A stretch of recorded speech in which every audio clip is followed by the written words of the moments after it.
second question, which is finding the right people on Upwork. So I think that this is really helpful if you're looking at starting to build a team. It could just be, you're starting out and you want to make a part-time hire, you've identified your pain point, you've got real tasks for someone, and you can find out more about that if you go to the Productivity Academy and search for a pre-hire checklist or building a team, and you'll come up with the kind of best practices as far as things you should do before you make that hire. Like, don't just run out and hire someone because you think that's what you're supposed to do.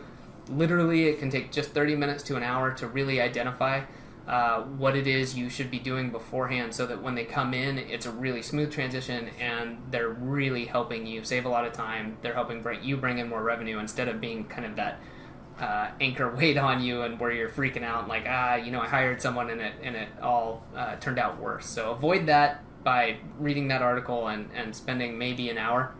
And then as you're going through the process, let's say you're using Upwork. I use this for a lot of places. I've also used other kind of online marketplaces for finding people. So by all means, use what you're most comfortable with.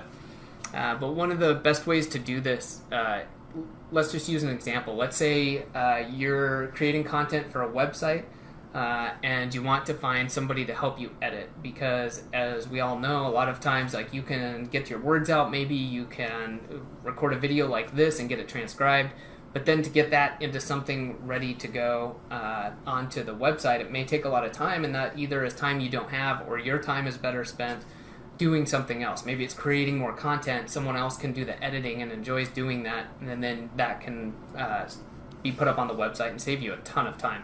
And I say this from experience. So a lot of times you come in here, and a lot of this is just using that pre-hire kind of checklist that I have and identifying what are like the keywords of what you want to do. And by that I just mean, like, let's say we were talking about the content editor idea, then literally those would be keywords, but then you might think of a few more, like what are they editing content about? Is it a blog, right? Is it a business website? And so let's just put a few in here and see. So if we said like content editor and blog, okay, we come out with obviously a lot. Right now I have it set to US only. This is obviously dependent on how you want to do it. I don't have any suggestions on that other than, use your common sense on what you think would work out well. I hire both in the United States and out, and both have turned out well, and it just depends what you're looking for. Okay, so this is good, and one of the most important things, of course, is can you afford it? Does this make sense? And this is a more complex discussion in the sense that, okay, is your task a 1 hour thing that you expect someone to be done? This is all stuff you would think of beforehand. But coming in here, let's say, wow, I really don't have the money to pay someone, $40 to $80 or $90 an hour. So that's a constraint I have.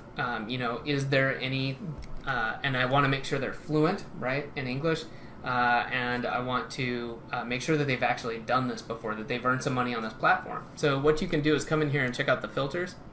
And let's do that real quick. I'm going to say they need to be fluent because they're content editing. They need to have just made some amount of money, and I want people who have had at least an 80% rating. All right, hourly rate. I would say, $10 and below. I'm not sure I want someone editing my work, and there's very few. I think that you would probably not get great results from that. It looks like the bulk is here in the middle, between $10 and $60. So you could select 30 to 60, and I would expect a good editor at that, a very good editor at that point, and then 10 to 30, and you might have to do a little bit more work about finding someone who can follow, edit very well, and can follow your directions. You might be expecting at that price point, especially on the lower end, to provide them with a more stricter template, but that's, again, up to you. So let's say 10 to 30, and hours billed, I would say they want to have any hours, that's fine. And I'm going to leave this like that. All right. So it automatically applies your filters, and you can come in here and start looking at them. And this is where maybe you could get more specific. If you're a real niche, like trying to make up a niche on the fly, jewelry for spiritual healers or something. Maybe like just say that because that's the one I'm seeing right there. And I realized I haven't been sharing my monitor. So let's go back through that then. So once you come over here and I'm just going to run through this real quick since I didn't share this very well. When you come over here, we've cleared all the filters, and if you come over and want to see this, what you can do is add your keywords in here that I was talking about. So content editor for a blog, hit enter, and again you'll see the results, and then we want to go to the filters and adjust these, want them to be fluent. There we go. Okay, so let's close that up. And we could go back and start adding some more words, right? So like I was talking about, maybe spiritual. And that would really narrow it down to people who probably have some work in that area.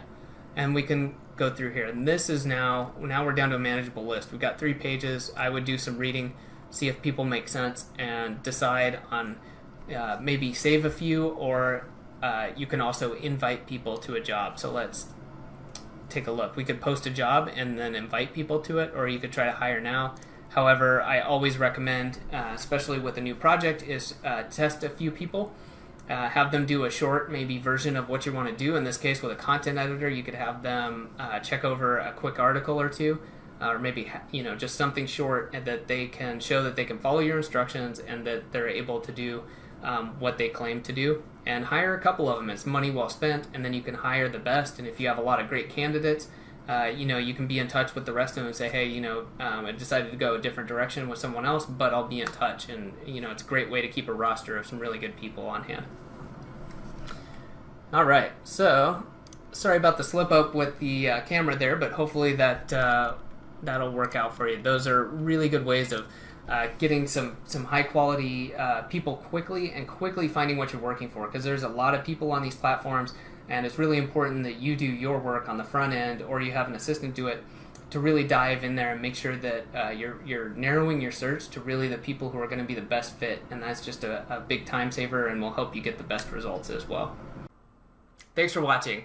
You can stay up to date by subscribing right there. If you'd like to come join our free Facebook group about process, automation, productivity, all that good stuff, you can do that right there. Just answer the few quick questions and you'll be in.